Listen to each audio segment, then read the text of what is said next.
In Panama, various sectors continue to join the indefinite strike organized to protest the high cost of living. At the same time, the government convened a dialogue for Thursday, July 14th, after enforcing a series of austerity measures. In Italy, for a second day in a row, cab drivers across the country are protesting a government plan that will allow an increase in unfair competition in ride-sharing services. Sri Lanka authorities declare a state of emergency to contain protests amid the political crisis in the country.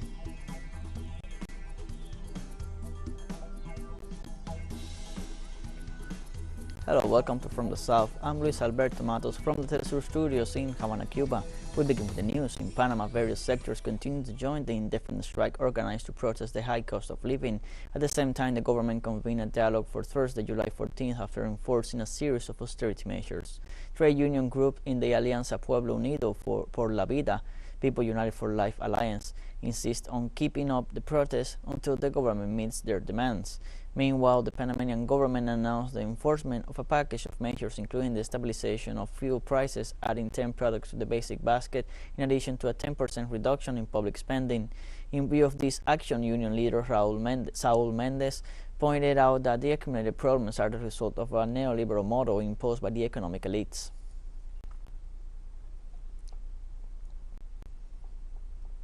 The Prime Minister of Belize, John Antonio Briceño, stated that CARICOM urged the United States to ease the oil sanctions against Venezuela. The good news is that we've been talking through CARICOM to Venezuela and to the United States about asking the United States to ease up some of its restrictions with Venezuela, and that we may have an opportunity to get the Petrocaribe program going once again. Maybe it might not be as generous as it was before, but we're still looking at maybe like paying 70 cents on the dollar or something like that. But that by itself is going to be a big help should we be able to convince the Americans to ease up on the restrictions that they have against Venezuela. In Ecuador, the government and social movements began the first expanded dialogue tables to address demands that led to the national strike. According to local media, these dialogue tables will last no longer than 90 days and will be supervised by the national government from the portfolios responsible for each table, and the 10 points demanded by the demonstrators will also be discussed. The tables were established at the headquarters of the Ecuadorian Bishops' Conference and were attended by the heads of the finance, natural resources, production, and public works portfolios. During the event, the president of the Confederation of Indigenous Nationalities of Ecuador, Leonidas Issa, warned that despite the establishment of the dialogue tables, the persecution and disqualification of the demonstrators continues.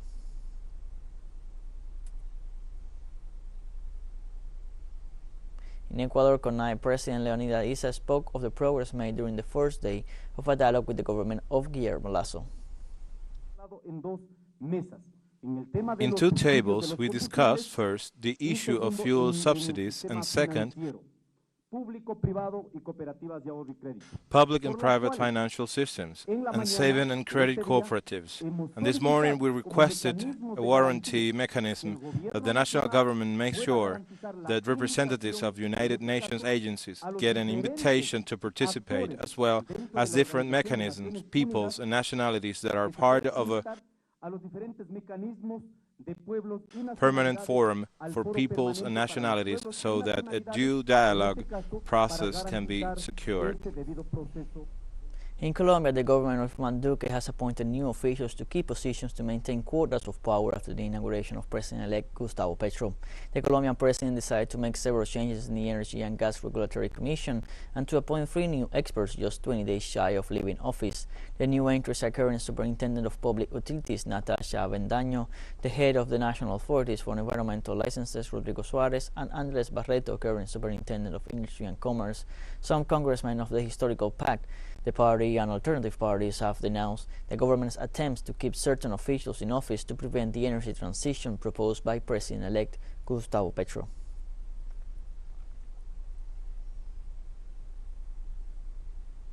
The Brazilian justice system on Tuesday demanded in custody Giovanni Quintela Becerra and Asterosi arrested in flagrant delicto for sexually abusing a woman during a sex sitio at his hospital in Rio de Janeiro, Brazil. The act was caught on video by workers of a public hospital in the municipality of São João de Mariti.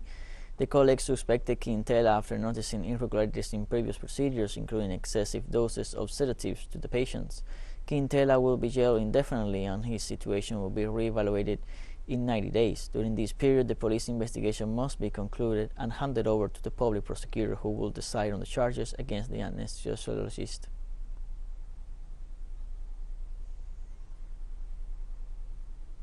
In Argentina, agricultural employers joined a day of protest to demand access to diesel, oil, and other essential inputs for their work, called on by the Liaison Committee of Agricultural Entities under the slogan "The Countryside Demands." The Liaison Committee, which gathers the main agricultural employers associations in Argentina, has stopped any commercialization of grains and beef throughout most of the country, while demanding access to diesel oil and demanding macroeconomic stability from politicians. The main event is being held in the town of Gualeguaychú in the province of Entre Rios, with the participation of the presidents of the Employers Association. These mobilizations are also taking place in several areas in the province of Buenos Aires, where producers are denouncing problems for important supplies, technology, and tires, as well as lack of access to credit.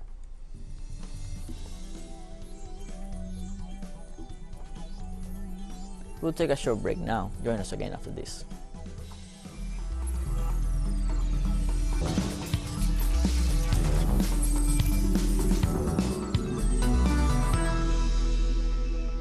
Welcome back to From the South. Los Angeles, one of the richest cities in the United States, now has more than 65,000 homeless people. What is behind the housing crisis in the capital of California, and what is the government doing to address the problem? Learn more in this report by Brasilia de Fato correspondent Eloa Orazam. California began its fiscal year with deep pockets. The richest state in the United States registered a surplus of almost $100 billion in all-time high. With literally money to spare, how to explain the housing crisis plaguing the area? More than 65,000 people are homeless in the city of Los Angeles alone, and the gap is expected to widen. Something like 20,000, about 20,000 people are moved from the street into housing every year, but 25,000 go to the street. We have never had such extreme income inequity as we have now. So we cannot imagine building housing, market rate housing, and having it serve people at the far end of that inequity, the people who are very poor. The growth of inflation and the expansion of the economic crisis in the country and the world are putting more pressure on the housing problems in cities where inequality is latent. Just to give you a statistical example, in Los Angeles County before the pandemic and before the economic collapse, in Los Angeles County, there were 600,000 people in households that were paying more than 90% of their income for rent.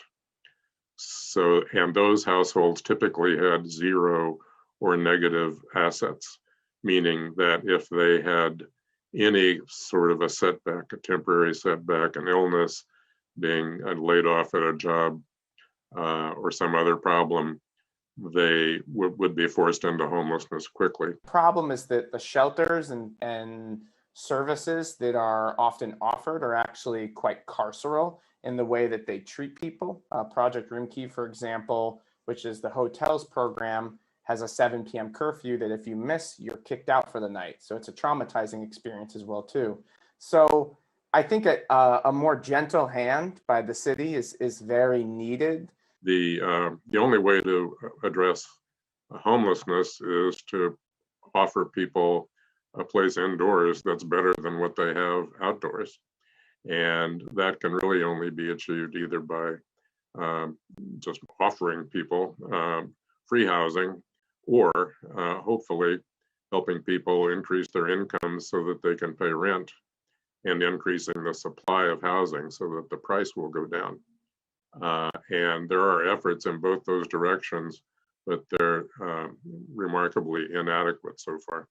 With sufficient resources to build or finance housing, California is experiencing another problem, one that is priceless: prejudice. Almost every neighborhood now does not want affordable housing. And there's no real basis for that. People think it brings their property values down, but there's no research that shows that. So those neighborhoods that have been marginalized and underserved are now fighting against getting even more of what no other neighborhood wants, right? So they don't want a homeless shelter. They don't want permanent supportive housing. They don't want homeless shelters of anything. They don't want anything either. So really, the people who are living on the street and the people who are supporting building housing for them are stuck between a rock and a hard spot, because there's very few sites now that don't cause political strain, contestation. Beyond this controversy, Dana stresses that the coexistence of people from different social classes in the same neighborhood is beneficial for society as a whole. That we need to be with people unlike ourselves in order to be civilized, truly. I mean, civil society depends upon our coming up against people who think differently than we do, look differently than we do, have different needs, raise their children differently. And unless you have that, you lose your fundamental humanity. Following up the exclusive interview for Los Nadies between Patricia Villegas and the former leader of Podemos, Pablo Iglesias, some legal actions will be taken in due course using the correct means. We are considering legal action, but we want to be good strategists in this. We know that Ferreras and the mafia that surrounds him are very powerful. They have very important contacts in the judiciary. So we want to design with the lawyers the legal strategies with a lot of intelligence and precision in order to use the most intelligent procedural means so that justice can be done. Later in the interview, the former leader of Podemos talks about the aggressive actions of Herreras as a sign of his weakness. The processes of transformation, where the revolutionaries succeed, always unleash the most furious and aggressive reaction of the defenders of the status quo. What has happened with Ferreras, what has happened with Las Cloacas is not an expression of their strength. It is an expression of their weakness, and they will continue to fall. In Italy, for a second day in a row, cab drivers across the country are protesting a government plan that will allow an increase in unfair competition in ride-sharing services. In the capital, Rome, cab drivers from Milan, Turin, and Genoa rejected Premier Mario Draghi's recent decision to authorize ride-sharing services operators such as Uber. The Italian government argued that the decision is based on a series of recommendations from the European Union to supposedly allow competition in the transport sector. Cab drivers rejected state concessions to Uber following the unveiling of the so-called Uber files, an investigation that revealed how the company used secret technology to thwart police investigations and seek favors from government officials to increase its growth worldwide.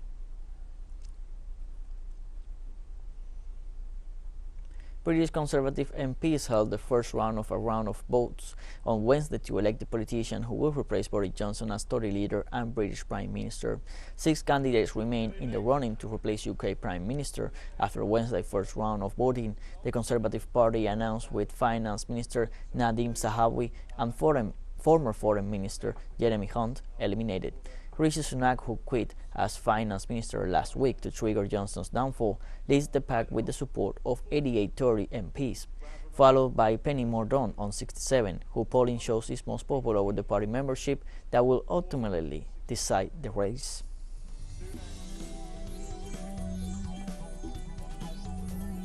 And more news coming up after a final short break, so don't go away.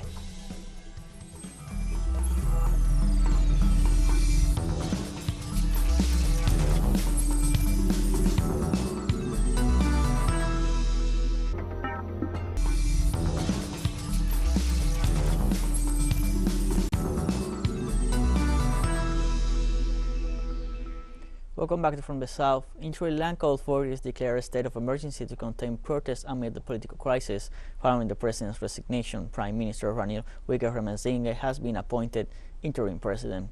The government opted for the measure after the resignations of the president and the prime minister did not contain the demonstrations of unconformity. Among the measures approved by a curfew was imposed throughout the country until 5 a.m. in the morning. The crisis in Sri Lanka is the result of a prolonged decline in the economic situation, which prevents the majority of the population from having access to the most basic products and services.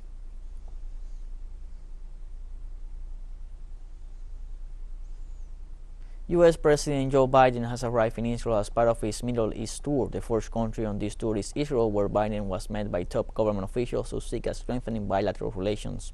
Biden will remain in Israel until Thursday, and on Friday he will continue to Palestine and Saudi Arabia, all the while neglecting the Israeli-Palestinian conflict. Amid Biden's visit to the Middle East, Palestinian activists have called for massive demonstrations in the city of Ramallah to protest against Washington's support to Israel as it continues with the illegal occupation of Palestinian territories.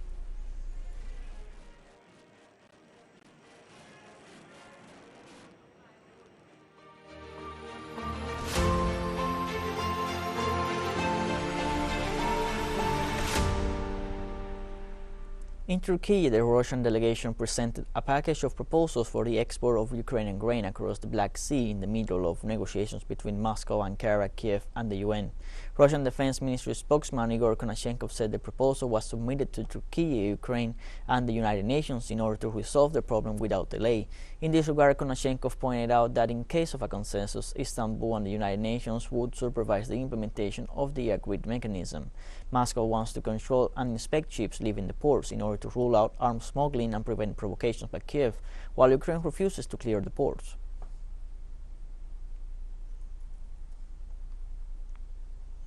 The Russian government warned on Wednesday of the risk of attempting to cap the price of energy supplies from Russia.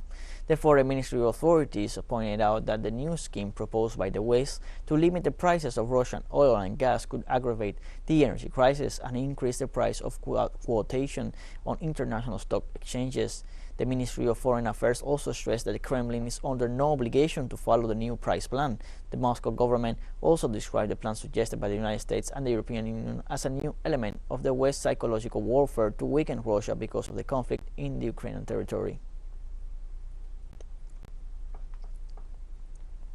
The North Korean government announced on Wednesday to recognize the independence of the Donetsk and Lugansk People's Republics. The president of the Donetsk People's Republic, Denis Pushilin, added that this decision will become the basis for further development of the economic relations between the two countries. He also thanked the Democratic People's Republic of Korea for the support to the Donbas people, pointing out the decision as a diplomatic victory. Earlier, Syria also announced its decision to recognize the independence of the People's Republic of Donetsk and Lugansk, as a result of which Kiev severed diplomatic relations with Damascus.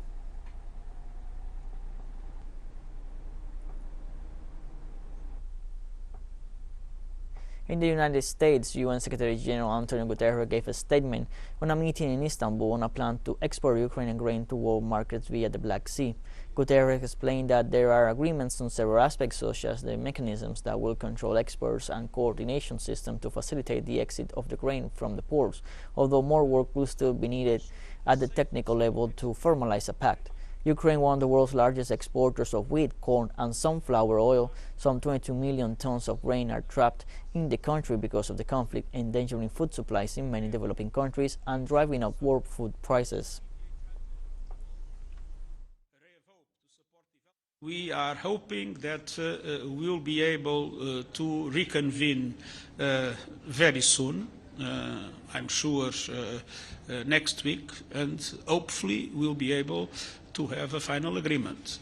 But, as I said, we still need a lot of goodwill and commitment by all parties. They have shown it. I'm encouraged, I'm optimistic, but it's not yet fully done. TeleSUR English continues to grow. Its signal now reaches Europe. You can order from your cable dealer or tune it yourself. These parameters that you see on screen are in place since July 1st. Quite soon, further changes will be implemented for the signals in the Middle East and Africa. Now more than ever, the world connects to us and our stories are heard in other faraway nations. This news multi-platform will continue providing truthful content to oppose the hegemonic media's narrative and our faithfulness to our audience. And we have come to the end of this news brief room. You can find these and many other stories on our website, telesurenglish.net. You can also join us on social media, Facebook, Twitter, Instagram, and Telegram. For TeleSUR English, I'm Luis Alberto Matos. Thank you for watching.